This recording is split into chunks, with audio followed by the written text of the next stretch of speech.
We believe only what we can see, hear, or feel.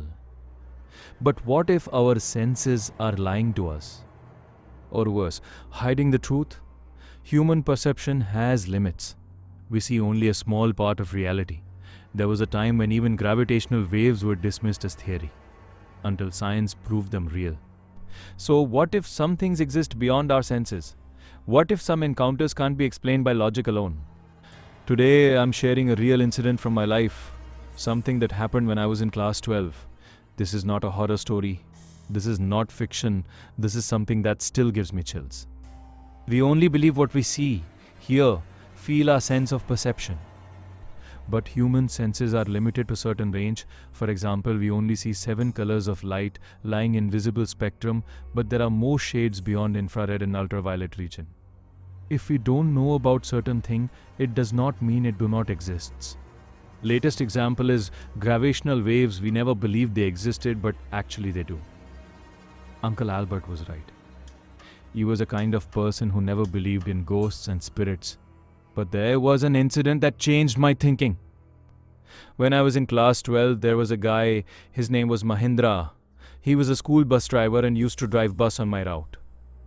He is very jolly, fun-loving kind of person, well-built, and an ex-serviceman from army. We used to talk on various topics. Soon we became friends. One fine evening after school, he met me at a small tea stall near my home. I asked him where he was going. He replied he was heading to Delhi airport to receive his friend. He asked me whether I would like to join him. I immediately jumped and sat on the front seat of his car. Delhi airport is 3 hours ride from the place where I live. We left the town in no time, and now we were on highway. While on the way, suddenly we spotted someone standing on the road, waving us to stop. It was some lady wearing bright-colored traditional dress. So the place where I live, women generally wear traditional clothes. So it was no surprise for me. It was a bit weird since she was all alone in the middle of the highway. Next, she waved us to stop. Mahindra was a bit nervous. He pulled the car near her and asked politely, "Is there anything I can help you with?" There was no response. Her face was covered by a veil. It's a tradition in many cultures that married women cover their faces, so it was impossible to catch a glimpse of her face.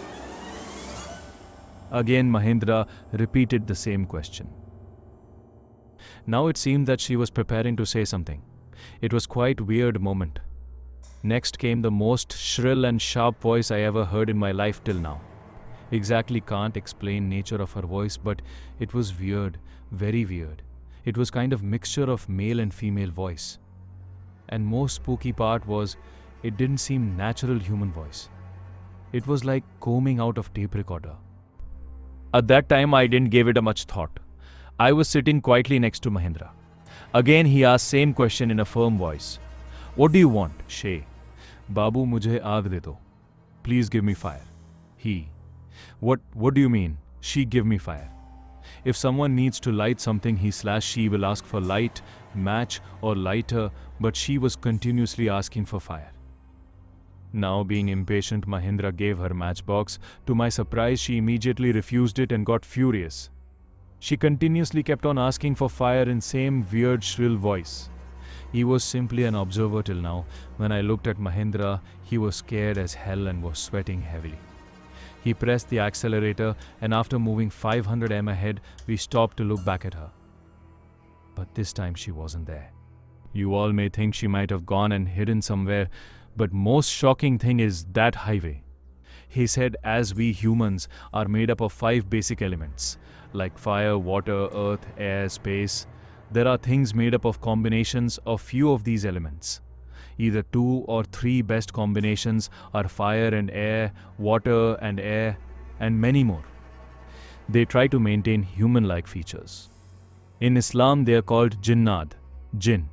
Some are calm and other are aggressive. That again, it depends on the combination they are made up of. Among Hindus, they are called as pisach or pret. After listening to this, I was in shock and scared as hell. I swear to God, I could not sleep that night. But again I asked what she wanted from us. He said not from us, but from me. He told such an incident took place with him when he was young. Also, he told such entities try to go in debt or pay the debt on someone. Not a financial debt, but karmic debt. It helps in balance. How it works, I don't know. I tried to ask him, but he never told me. Note, after reading this, lots of my asked what she wanted from us. He said, not from us, but from me. He told such an incident took place with him when he was young. Also, he told such entities try to go in debt or pay the debt on someone, not a financial debt, but karmic debt. It helps in balance. How it works, I don't know. I tried to ask him, but he never told me. Note, after reading this, lots of my intellectual friends will try to prove that no such things exists. I completely support them. But it was a real-life incident, so I felt like sharing it. But remember that humans have a very less range of sensory perception, and most of creepy things lie out of it. I know many of you will say this could be fear, imagination, or coincidence, and that's completely fair. Questioning is important, but some experiences don't need belief. They just need to be felt. Maybe humans don't perceive everything. Maybe our senses are limited by design, and maybe some things exist just beyond what we can explain. If this story made you think or gave you chills, make sure to subscribe to Doita and turn on notifications, because here we talk about real incidents, unexplained mysteries, and experiences that science hasn't fully answered yet. And remember, the next time you're driving alone on a quiet highway and someone asks you for help in a voice that doesn't sound human, don't ignore your instincts.